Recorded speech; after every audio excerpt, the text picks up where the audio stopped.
Elon Musk just slammed a Trump deal that the president touted as one of his crowning achievements. Trump's new immigration crackdown has now opened the door for raids on churches and schools. Donald Trump's also demanding an apology from a bishop who hurt his feelings. And Mr. Beast may legitimately own part of TikTok soon. We're talking about all that and even more today on your brand new Philip DeFranco show. You daily dive into the news, how it's being covered, and how people are reacting to it. And you know what? Let's start with this. Donald Trump is now demanding an apology from Bishop Marianne Edgar Budde. And as far as who Bishop Budde is, she is the spiritual leader of the Episcopal Diocese of Washington. She's actually the first woman to serve in that position, and yesterday she spoke at the inaugural prayer service at the Washington National Cathedral. And she was there along with more than a dozen religious leaders from various faiths. And of course, the timing of this situation is key. It came a day after Donald Trump became president again and issued a flurry of controversial executive orders, including some dealing with transgender rights and immigration. So we saw with that, Bishop Budde had a message for Trump. At the end of her sermon, she took a breath and then looked directly at the new president of the United States to say, "In the name of our God, I ask you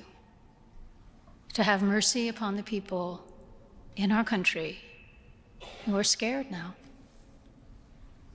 There are gay, lesbian, and transgender children in Democratic, Republican, and independent families, some who fear for their lives.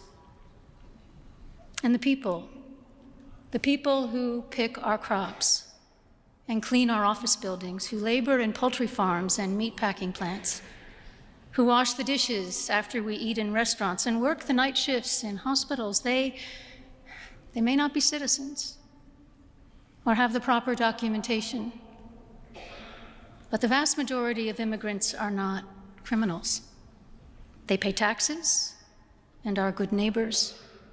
They are faithful members of our churches and mosques, synagogues, wadara, and temples." And from there, she actually kept going a bit. For example, also asking for mercy for parents whose children fear that their parents are going to be taken away, as well as calling on Donald Trump to, quote, help those who are fleeing war zones and persecution. And as far as Trump, he definitely did not appear to be happy, with him speaking to reporters after the service and saying, "I didn't think it was a good service. No, they could do much better."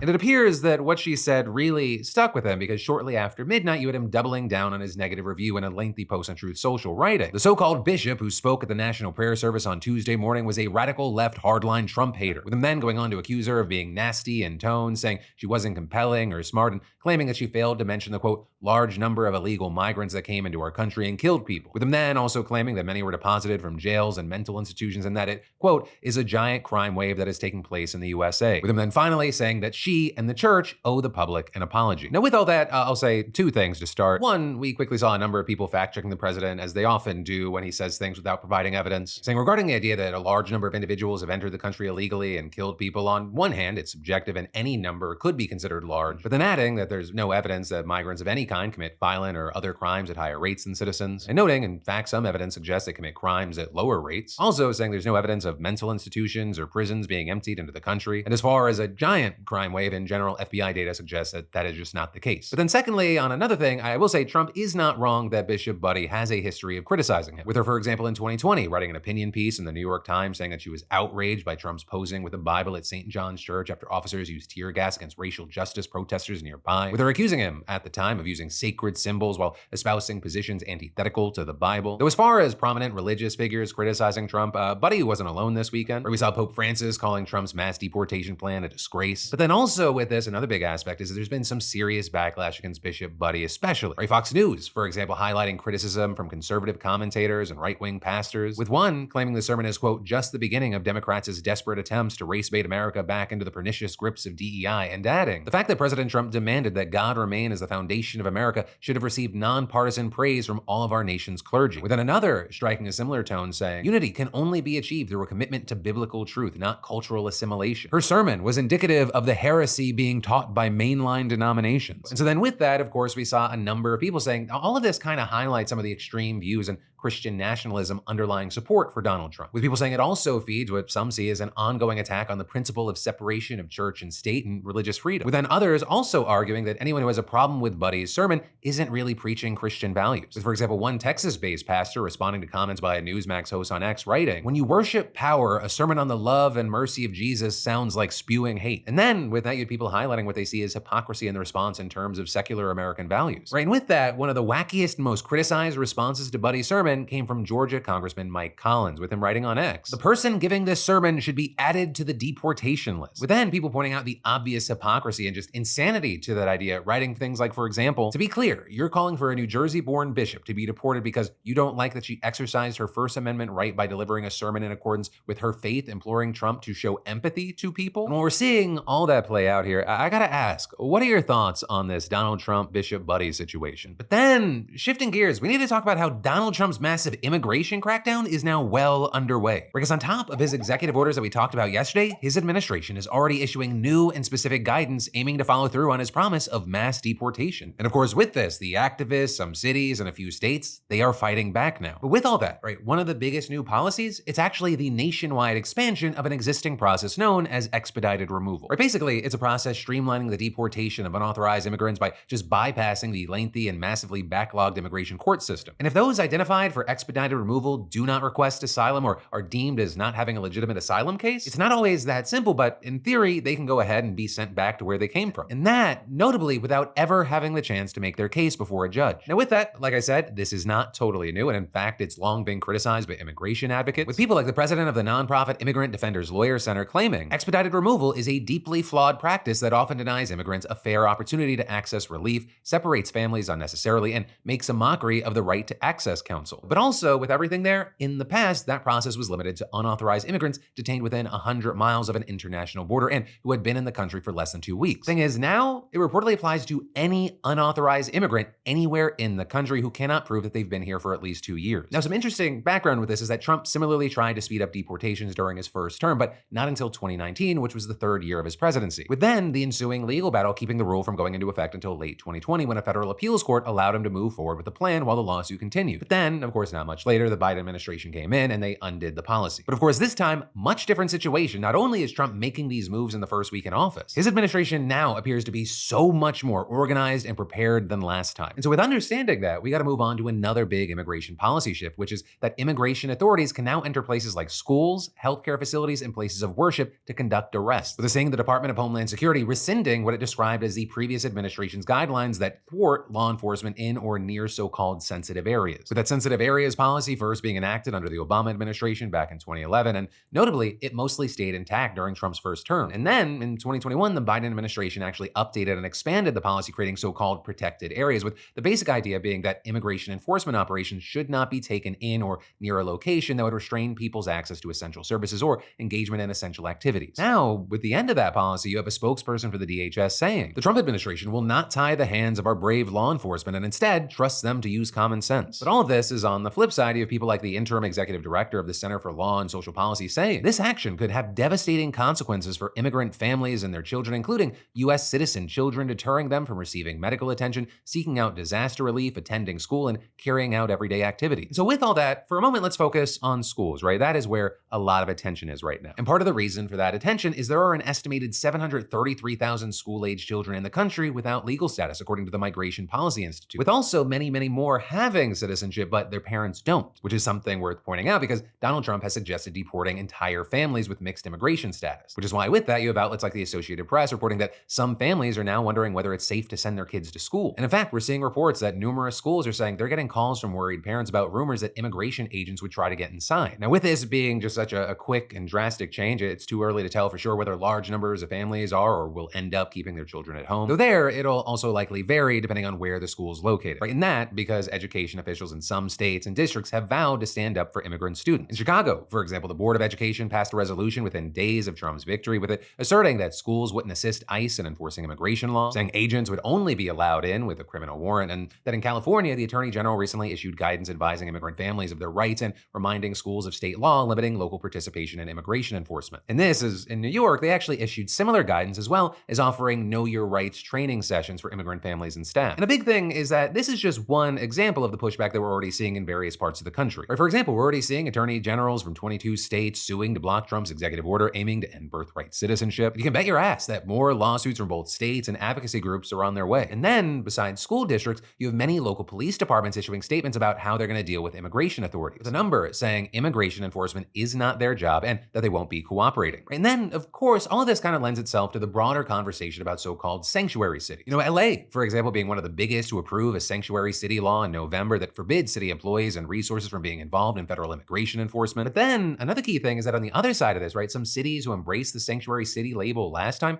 they've been much more hesitant to do so this time. And that may be because Donald Trump has promised to make rebellious cities pay, and he seems to be following through on his word. Right? And I say that because one of the executive orders that he signed on Monday, right, something that we didn't get a chance to unpack, it calls for the AG and Homeland Security Secretary to, quote, evaluate and undertake any lawful actions to ensure that so-called sanctuary jurisdictions which seek to interfere with a lawful exercise of federal law enforcement operations do not receive access to federal funds. And so with that, we're seeing things like the LA Times reporting that the order could threaten the city's access to federal money that's needed for disaster relief and recovery from the fires, which I will say, by the way, are not over. And this, as there's also a search still underway for an estimated 22 people who remain unaccounted for. But in any case, it's important to note this is not the only threat that we've seen against sanctuary cities. With us also seeing, for example, White House border czar Tom Homan telling CNN yesterday that agents are focused on migrants considered a public safety threat. But then, at the same time, claiming that there is nothing in the law that says a person has to be convicted of a serious crime to be removed from the country. With him then saying, connected to that, arrests of migrants without a criminal record could also be swept up by ICE, especially those living in sanctuary cities. There's going to be more collateral arrests in sanctuary cities because they forced us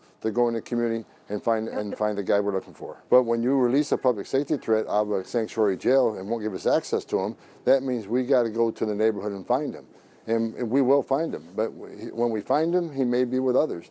Others that don't have a criminal conviction but are in the country legally, they will be arrested too. But ultimately, that is where we are with this. We're gonna have to wait to see how all this plays out, though we likely will not have to wait that long because things are developing fast. And in the meantime, I gotta ask, what are your thoughts here? And then we'll get back to the news in a minute, but you know those rainy or snowy days when the weather forces you to cancel plans, skip errands, or settle for boring outfits? Well, that stops now. Weather no longer has to dictate your life or your style thanks to our longtime sponsor, Vessi. Right, with Vessi, you're free to take on the day no matter what the forecast says. I mean, I've walked through puddles, sometimes on purpose, sometimes by accident, and my feet stayed completely dry. And Vessi sneakers aren't just waterproof. They're sandproof, snowproof, and built for any adventure. From their Chelseas and court sides to their Tidal sneakers, there is a pair for everyone. And they've really nailed both style and function. I mean, these aren't just rain boots in disguise. They actually look good with everything from jeans to gym shorts. And comfort, I mean, it's like wearing a sock. So whether it's daily walks, weekend hikes, or just wanting to look put together in any weather, Vessi is your best bet. So you ready to make every day an adventure? Well, head over to Vessi.com/PDS and get an automatic 15% off your first order at checkout. Trust me, your feet will thank you. That's Vessi.com/PDS and get them while they still have your size. But then next up, we need to talk about Donald Trump unveiling what he calls the largest AI infrastructure project in history. Right? And so the initiative in question is a joint venture with OpenAI, SoftBank, and Oracle that'll invest in data centers and computing technology for AI. And while that venture, called Stargate, will start with an initial investment of $100 billion,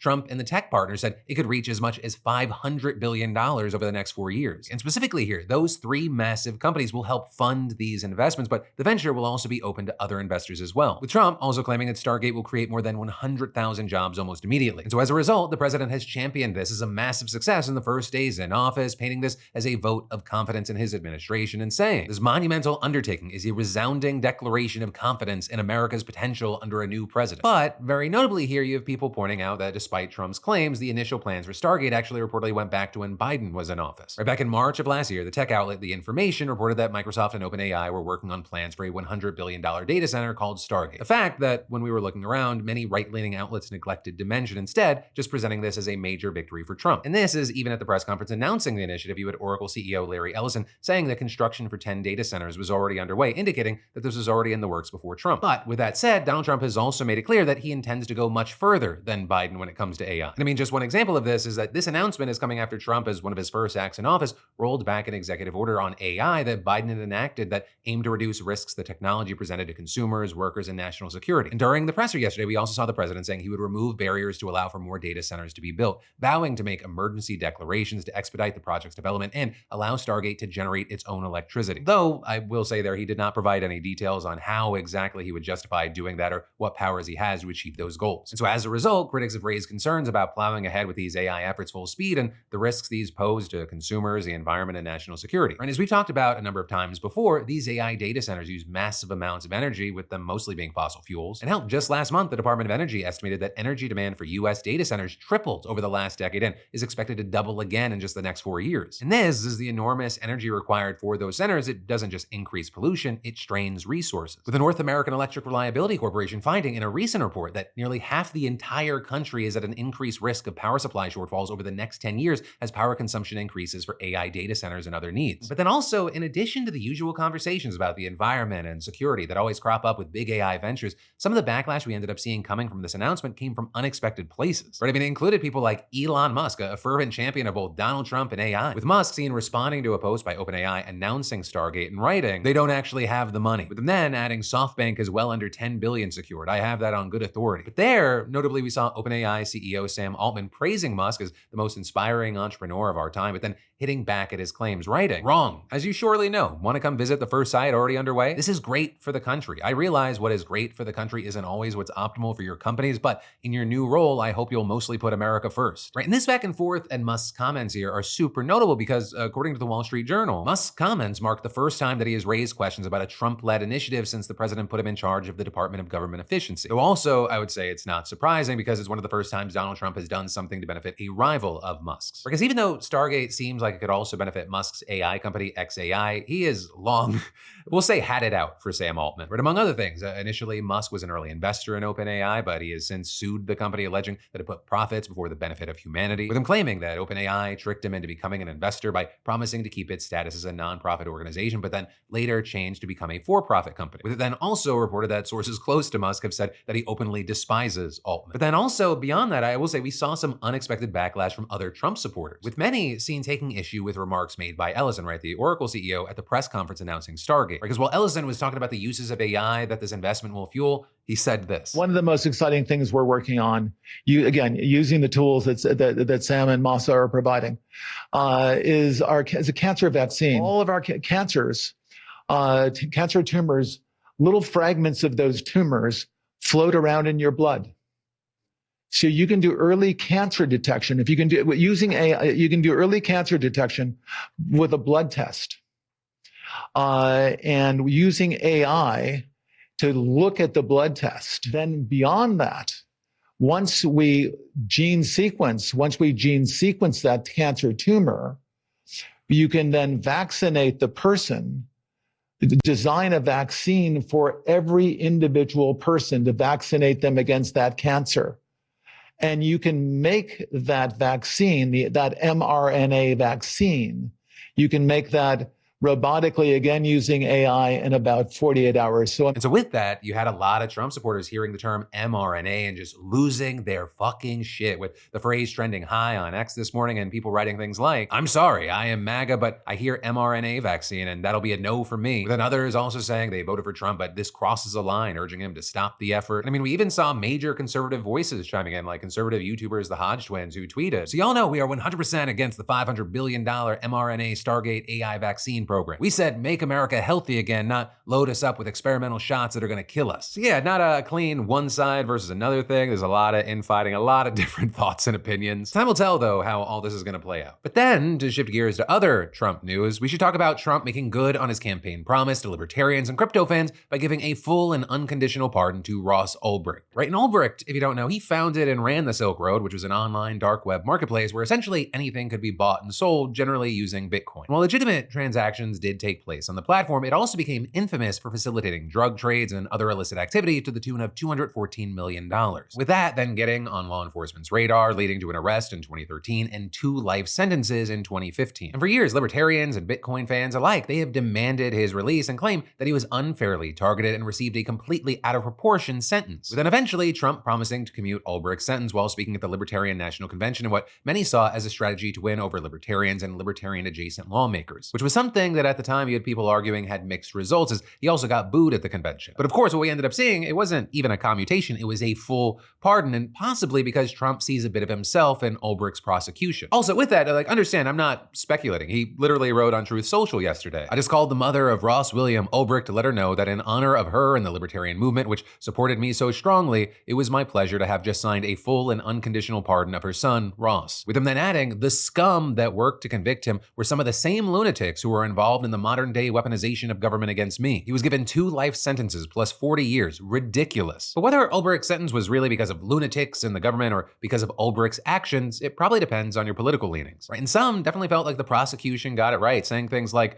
Ross William Ulbricht stole hundreds of millions of dollars and ran a massive dark web narcotics scheme as the drug epidemic destroyed lives. He was convicted. Trump just gave him a full and unconditional pardon. Remember this when Trump blames immigrants for drugs and economic harm. And this is those who support his prosecution will argue that even if the entire case was politically motivated, it does not excuse some of Ulbricht's other actions. Like, for example, that he allegedly solicited the murder of several people that threatened the security of the site. Though to be clear here, it doesn't look like anyone was actually murdered because of this, but it is still illegal to solicit murder. But then, on the other hand, critics of Ulbricht's prosecution, they have a lot to say. Right? They point out that he wasn't convicted for solicitation of murder, and their general sentiment is that the entire prosecution was government overreach, saying things like, so they gave Ross Ulbricht 2 life sentences for creating a website that other people used for illegal activity. But they won't go after the creators of porn websites that knowingly show child porn, rape, other sexual assault, and human trafficking. Got it. And then there's the whole crypto angle, with people saying things like, the government gave him 2 life sentences without parole for non-violent charges, including money laundering, just for using Bitcoin. They relied on questionable evidence and made him an example. As well as a developer who has worked with Bitcoin for years, this always felt personal. I didn't build a marketplace, but it could have been me or any of my friends targeted by the government. Ross's case was a warning shot. And for many, the Silk Road and its embrace of Bitcoin as a way to end economic coercion embodied what a successful marketplace and world with decentralized currencies could be. And so they felt that the government going after Ulbricht was a clear attack on the entire premise of cryptocurrencies in its infancy. But regardless of people's opinions on this, what camp they land in, though I'd love to know your thoughts in the comments down below, the reality is that Ulbricht is a free man right now. And as far as what is next for him, who really knows? Although some have jokingly made predictions like, heartbreaking, Trump condemns man to 20 years of libertarian podcast appearances. Also, just to add this on here, I mean, what we're seeing here, it could be a sign that Trump's more serious about keeping his promises to crypto people. Because in addition to launching his own meme coin, which has received mixed reviews, he has said that he wants the United States to be the crypto capital of the planet. And I'll get right back to talking about more news in just a second, but this morning, I had one of my favorite breakfasts, and it was Magic Spoon cereal, frosted flavor to be exact, which seriously, it's like happiness in a bowl. It's wild how they've managed to recreate those nostalgic childhood cereal vibes while packing in 13 to 14 grams of protein, 0 sugar, and only 4 to 5 net grams of carbs per serving. So a big shout out to Magic Spoon for sponsoring the show and for bringing me that nostalgic joy in a healthy way. And also, here's what's really got me hyped. They have expanded beyond just cereal. Their new crispy treats and granola are insanely good. Perfect whether you're watching carbs or just want healthier snacks. Right, Magic Spoon's granola, it is a game changer. 13 grams of protein, 0 added sugar, and flavors like honey almond and peanut butter, which has been great for keeping me fueled on hikes. And the treats, like imagine a protein bar, but make it light and crispy instead of dense and chewy. And we're talking 11 to 12 grams of protein, just 1 gram of sugar, and 1 to 2 net grams of carbs. I mean, just perfect for those crazy days when you're running between meetings or just running between things. So hey, try it for yourself. Go to magicspoon.com/DeFranco or click the link in the description and use code DeFranco for $5 off your order of Magic Spoon treats or granola. And hey, you can also find them on Amazon or at your local grocery store. I mean, seriously, try it today. But then to switch gears to a different kind of news, though it is everything right now is still connected to politics, Mr. Beast may soon actually own a part of TikTok. So over the past week or so, you may have seen that Mr. Beast has made various posts about the prospect of buying TikTok, but tons of people weren't really sure how serious he was. Because he's obviously successful, he's obviously rich, but like not multi-billion-dollar company rich. And while there were mentions of other people potentially being involved, yesterday we saw reports that he's actually part of a group of investors led by entrepreneur Jesse Tinsley that announced a formal offer. And according to the law firm representing them, they submitted an all-cash offer to acquire TikTok's US operations and various assets from ByteDance, with them then also adding that the investor group is made up of institutional investors and high net worth individuals. So there, the statement doesn't name anyone outside of Tinsley and Mr. Beast. But then, this morning, Mr. Beast's role in this became a lot more confusing after a spokesperson told the Associated Press that he has not officially joined any bids, explaining several buyers are holding ongoing discussions with Jimmy. He has no exclusive agreements with any of them. With Mr. Beast then tweeting not long after that comment was made, saying, the leading groups who are all credible bidding on TikTok have reached out for us to help them. I'm excited to partner/make this a reality. Big things cooking. And so it seems like he is involved with something, it's just not clear what, which is definitely interesting because he was not only named in the law firm's statement, but just today, Tinsley tweeted that Mr. Beast could be TikTok's CEO. And that notably coming after he already shouted Mr. Beast out as one of the investors he's working with in a tweet this week. With Tinsley also writing that he planned to meet with Trump to discuss the offer and adding that his goal is to ensure TikTok stays accessible, thriving, and aligned with the values that make America great. And notably, this this is happening is all eyes are on the situation as Trump just signed an executive order seeking to delay the TikTok ban, essentially pausing enforcement of the law for 75 days to give his administration time to find a way to save the app. And while, as we've talked about, there are questions as to whether or not a president can actually use an executive order to halt enforcement of a federal law, TikTok has notably applauded Trump for his efforts. And they were definitely not alone, with Tinsley also giving a statement to Bloomberg saying, as President Trump reestablishes America's dominance, our group stands ready to partner with the U.S. government to acquire TikTok and help secure and stabilize the platform for hundreds of millions of Americans to safely enjoy. So even though Mr. Beast's role appears to be unclear, it does seem like Tinsley's bid is still legitimate. And this is there are murmurs about more bids to come, right? Billionaire Frank McCourt and Shark Tank's Kevin O'Leary have expressed interest. Also, just yesterday, Trump said he'd be open to Elon Musk or Larry Ellison buying it if they were interested. But no matter what ends up happening in the next 75 days, it's gonna be interesting because TikTok is in this weird limbo period right now. And also with that, we're seeing companies like Meta trying to pounce on its creators since its future is uncertain. With Meta, for example, launching a breakthrough bonus program that gives creators up to $5,000 in 90 days for posting to Facebook and Instagram Reels. With it really seeming specifically designed to scoop up American TikTok creators, since in order to be eligible, you have to be based in the US and have a presence on a third-party social app and link to it in the application. And then on top of that, there are reports saying that Meta is looking to ink content deals with some TikTokers to help them grow on Instagram and Facebook. Also, love the timing here. When TikTok went dark over the weekend, Instagram also announced a CapCut competitor named Edit. So a lot of different people, a lot of different groups, a lot of different companies trying to make the most of the next 75 days. And who knows, 3 months from now, maybe it'll be Beast Talk. But then, in a completely different kind of news, let's talk about Netflix. With everything going on in the world, this story feels a little bit like one of these is not like the other. But it's something that a ton of people are sounding off on right now because Netflix just announced that they are raising prices for their premium, standard, and ad-supported tiers. Meaning that the ad tier will go from $6.99 to $7.99, the standard will go from $15.49 to $17.99, and the premium tier is going up $2 to $24.99 a month. What was really fun with a lot of this is that when Netflix announced this, they also outlined their numbers from the last quarter, saying that the revenue actually went up 16% and they added nearly 19 million subscribers. So they're raising prices after having one of their biggest jumps in subscribers. That also reportedly bringing them to a total of 302 million subscribers worldwide, with a belief that their latest bump is thanks to things like season 2 of Squid Games, as well as their live events. Or things like the live Mike Tyson, Jake Paul fight. They've also done live events like Christmas Day NFL games and WWE broadcasts. And so with that, we saw the company saying in a letter to their investors, as we continue to invest in programming and deliver more value for our members, we will occasionally ask our members to pay a little more so that we can reinvest to further improve Netflix. And seemingly, at least in the investor space, everyone's loving this, right? Netflix stock surged 13% in extended trade, lifting its stock market value by almost $50 billion. But this is, unsurprisingly, members of the company is now asking to pay a little more or less enthused, with many reacting very negatively online, saying things like, once again, Netflix bends over their customer base so their executives can buy another luxury yacht, another house, and a fancy vacation, all while the majority of people are just hoping to have food and heat.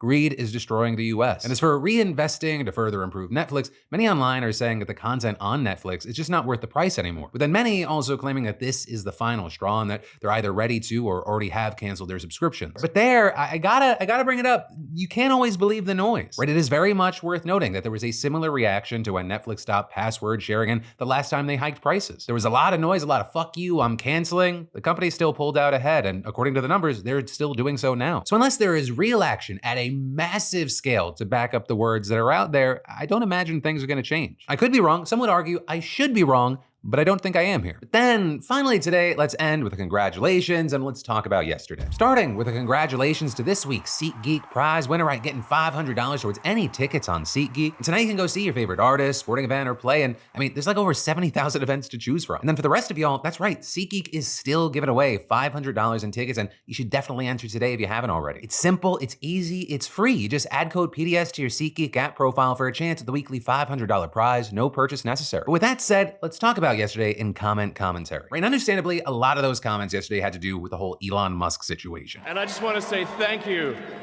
for making it happen. Thank you.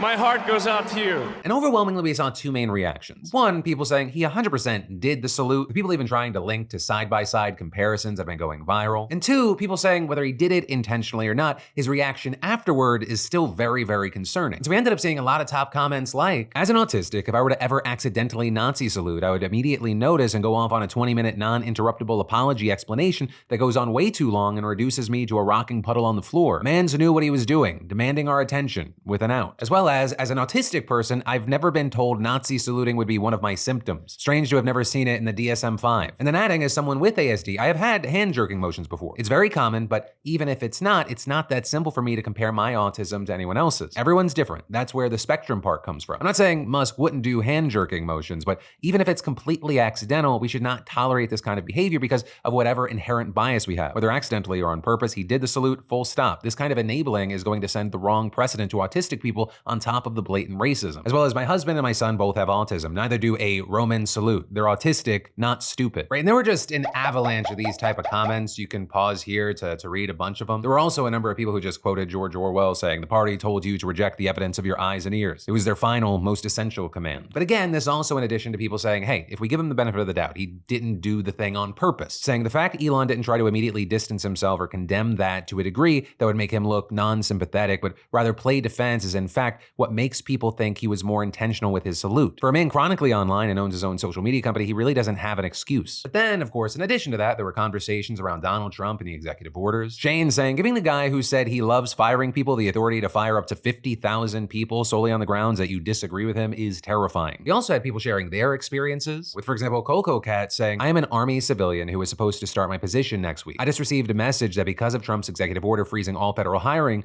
all EODs are frozen. No one is allowed to start any empty or new position because of this freeze due to the lack of clarity from the executive order. Fortunately, I still have a job and they're just going to extend my current fellowship. But many other people are not so lucky and will likely have to wait without pay even after leaving their jobs. And then adding, I have tied up my loose ends in preparation for my new position. This freeze is literally keeping me from doing my new job while trying to find menial things to do in my old position. In other words, it has created a swamp and I am in it wasting taxpayer dollars being prevented from doing the job I'm supposed to do. This is the opposite of efficiency. And this is expected to last 90 days. Imagine people who have already left their jobs to start a new one having to go 79 days without a salary or insurance. And this person wasn't alone. There were also people that were claiming Trump enacting the order for the hiring freeze invalidated 2 different tentative job offers I got in the government that I waited months to get. I cannot be more heartbroken right now. But hey, with all that said, let's end on a positive comment. Those happen now and then. And in fact, this was the most liked comment on yesterday's show. Dismer Art wrote, something happy for those of you struggling. I got a puppy and named him Nougat. He was found in a dump and will never not have a house so long as I can help it. So y'all, something positive today. Except of course I've been doing this for so long and you've been watching possibly for so long,